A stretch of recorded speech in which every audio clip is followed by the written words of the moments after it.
Parents are full partners in their child's education. That statement shouldn't be controversial. Parents expect it to be true, and school districts across the country acknowledge it in one form or another.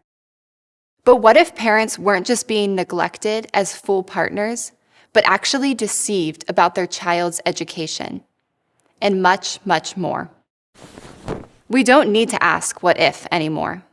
We need only look at what's happening at public schools, like the one in Geary County, Kansas, where administrators were so committed to implementing radical gender ideology in the classrooms all the way down to kindergarten that they were willing to override parents' most basic rights concerning their own children. As is so often true, the last line of defense for parents and students includes good teachers like Pam Ricard, who are willing to do the right thing even if it means paying a hefty price. For decades, Pam partnered with parents as a public school teacher. She was an outstanding teacher with a long track record of excellence in the classroom. Yet 15 years into her most recent position as a math teacher at Fort Riley Middle School, Pam was suddenly suspended. It wasn't for anything she said or did. Rather, Pam was punished for something she couldn't do: participate in a student's social transition to identify as the opposite sex. As a Christian, Pam strives to treat every person with dignity, love, and care. She believes that all people are created either male or female in the image of God. She sees any lie as a direct violation of her biblically formed faith, so she always seeks to tell the truth. Along with these deeply held beliefs, which Pam shares with millions of people in the US and around the world, she also wants to protect children from making potentially irreversible and life-changing decisions that they may later regret. Pam initially offered what she hoped would be a win-win solution. She would address students who identified as the opposite sex by their last name in the classroom. That would avoid causing any unnecessary offense without forcing Pam to violate her convictions. Of course, that wasn't enough for the district, which punished her with a 3-day suspension the same day she proposed her solution to administrators in a private meeting. After her suspension, Pam again went as far as she could to try to follow the rules while also keeping her conscience clean.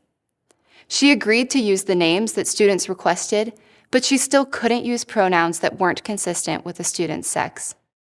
That would communicate a clear message. What makes a person a boy or a girl depends entirely on his or her self-identification and has nothing to do with biological reality. Pam can't communicate that message because it isn't true. Meanwhile, the district fast-tracks their new policy, officially mandating that staff address students by a preferred name.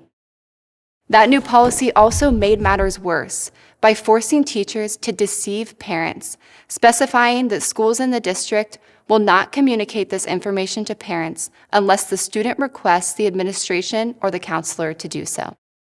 That meant Pam had to participate in the student's social transition and in the school's cover-up of information that was crucial to the child's well-being and development.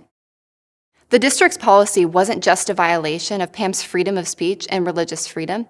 It was also a direct affront on the rights of parents. Pam reached out to Alliance Defending Freedom, which assisted her in suing the district for violating her First Amendment rights. A federal court soon ruled in her favor. As the court wrote in its preliminary injunction order, it is illegitimate to conceal information from parents for the purpose of frustrating their ability to exercise a fundamental right. Whether the district likes it or not, that constitutional right includes the right of a parent to have an opinion and to have a say in what a minor child is called and by what pronouns they are referred.